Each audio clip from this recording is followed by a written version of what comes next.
Hai Sobat Koridor TV, gue Aryo dan gue Diva sebagai host yang bakal nemenin kalian pada episode kali ini. By the way, gue gak cuma berdua Aryo nih, gue udah mendatangkan dua narasumber yang kelihatannya kece-kece abis, anak muda abis. Boleh dong kenalannya? banget gak sih? Halo semua, gue Sally. Hai. Halo semuanya, gue Nadi. Hai, Nadi. Hai. Kalian apa kabarnya nih? Puji Tuhan baik. Puji Tuhan. Alhamdulillah baik. Alhamdulillah. Kalian gimana kabarnya? Baik juga, baik puji juga. Tuhan. Ya. Oke. Kalian kesibukannya akhir-akhir ini ngapain sih? Kalau kesibukan aku sih, karena kan aku kelas 12 SMK ya, jadi kesibukan aku akhir-akhir ini lagi PKL gitu. PKL. Iya, aku juga lagi kelas 12 sekarang dan lagi PKL juga. Berhubung kita kurikulum merdeka, kita PKL selama 6 bulan. Oh, kalian juga ya? pertama kali ya 6 bulan ya PKL itu? Iya, Iya. betul banget. Kita angkatan pertama yang jadi kurikulum Iya. merdeka gitu. Iya, gitu. Selain PKL, kalian ngapain tuh? Pasti kan PKL kan ngikutin jam kerja dan hari kerja Iya, kan. Terus iya, gimana betul sih banget. kalian bagi waktunya sama yang notabene ya anak muda ya nongkrong-nongkrong kan? Betul banget. Kalau aku pribadi sih, karena kan aku PKL dari hari Senin sampai hari Jumat ya. Dan pulangnya itu PKL sekitar jam 5. Jadinya aku fokusin ke PKL aja sih. Jadi kalau sudah PKL selesai jam 5, aku langsung pulang ke rumah. Kalau weekend, Sabtu dan Minggu itu aku kadang nongkrong sih, itu kalau diajak aja. Tapi Oke. kebanyakan aku family time aja sih di rumah gitu. Kalau Sally gimana? Iya sama gitu juga kalau misalnya ya di PKL aja fokus ke PKL. Tapi kalau misalnya weekend, kalau misalnya teman-teman ajak nongkrong ya nongkrong.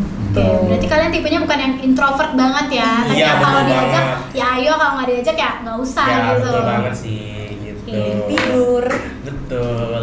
Kalian kan anak muda pasti circle-nya nggak itu doang kan? Pasti banyak yang circle A, circle B, dan circle C.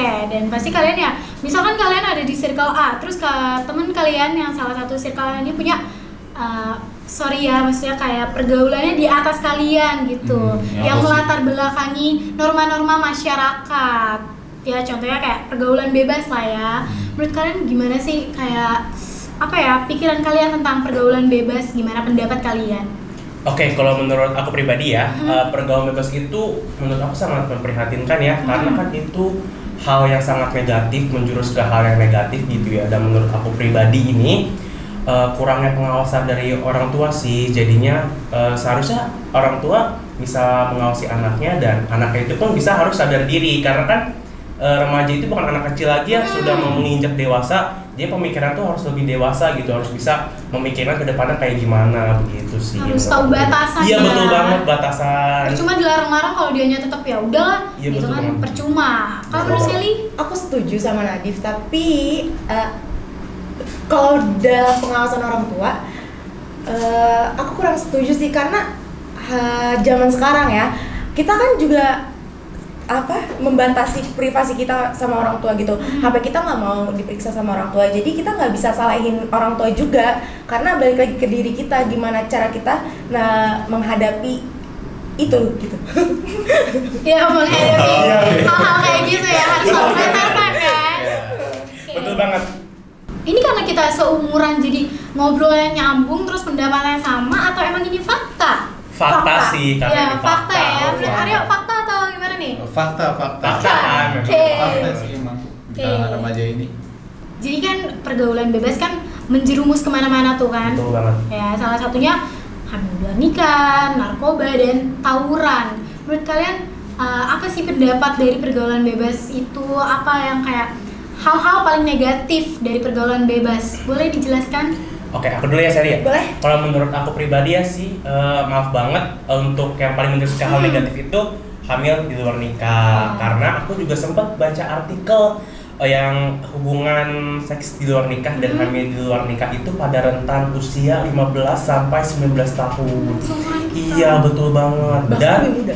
iya, Iya. lebih muda dari kita. Lebih muda dari kita itu? Iya, betul Iya, banget. dari 15 kan? tahun. Waduh. Nah, dan aku baca lagi untuk remaja perempuan itu sekitar 59%. Wow. Dan pada remaja laki-laki itu pada 74%. Bukan presentasi yang Kecil, Kecil. sama 74% itu.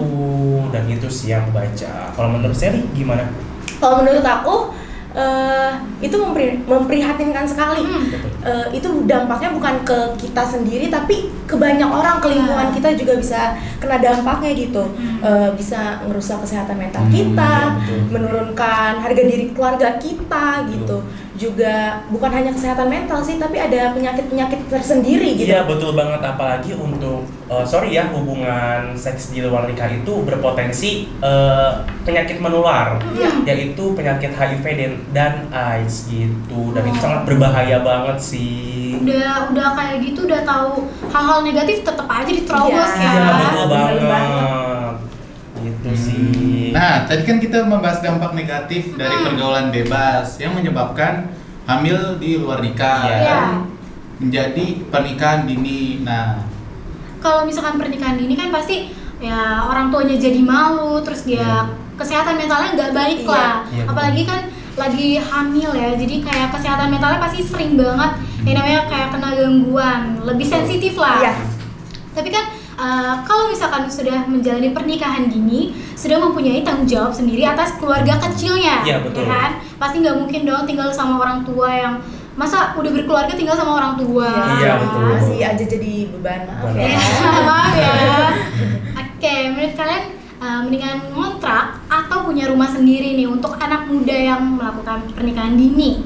Kalau menurutku pribadi sih ya. Tapi rada susah juga sih kalau misalnya mau punya rumah sendiri. Tapi itu lebih bikin hidup kita hemat ya. Gimana ya dijelasinnya?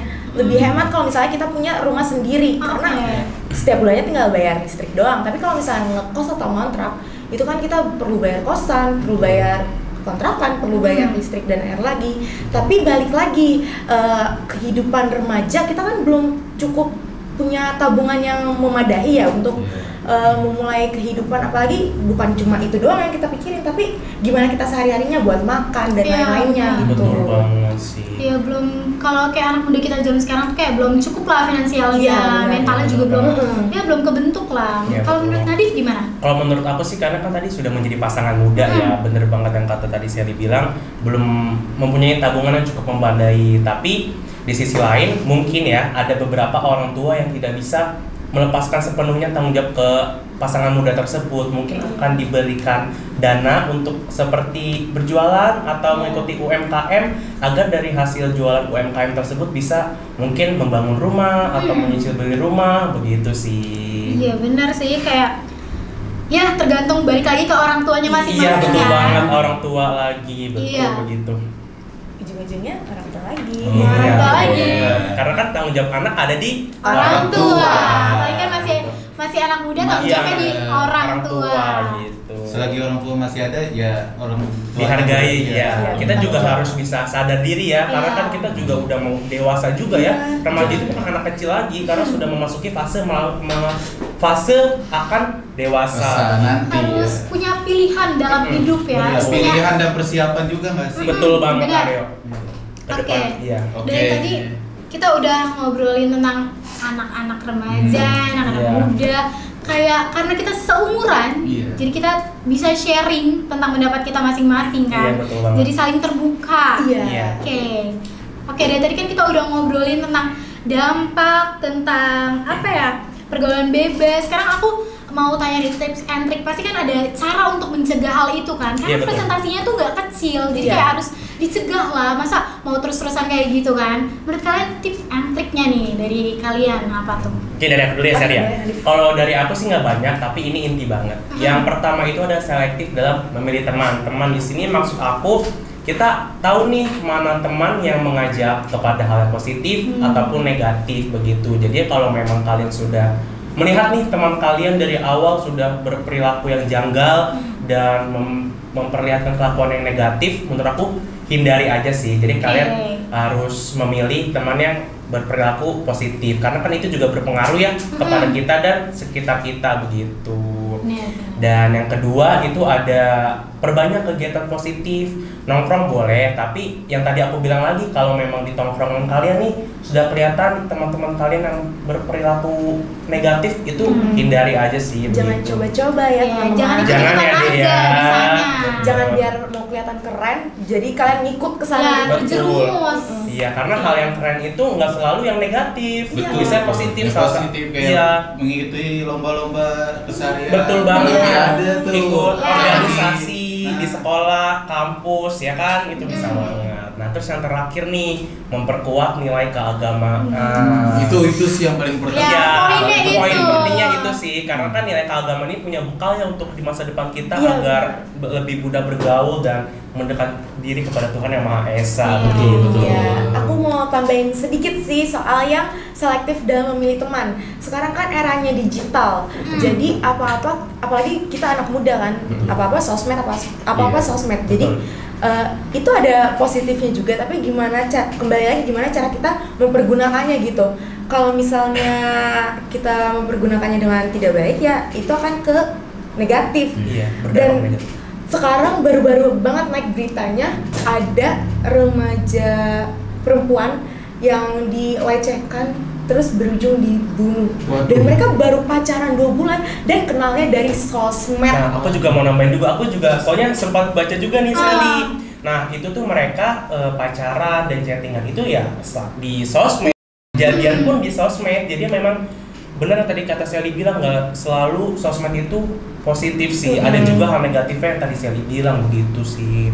Jadi pesan dari kita, teman-teman hati-hati banget ya kalau Hati-hati. mempergunakan sosmed, apalagi di era digital ini gitu. Iya. Dan jangan gampang percaya sama orang ya teman-teman. Betul. Bener, temen yang di real life aja nggak selalu baik kan, Iya. apalagi temen yang kayak kita belum pernah ketemu, kita belum tahu sifat aslinya, tiba-tiba Betul ketemu, banget. ya jangan kaget kalau dia nggak baik Iya. gitu Iya, betul kan. banget. Gak sesuai harapan Iya. kalian. Tidak sesuai ekspektasi Yes, gitu. ekspektasi. That's right.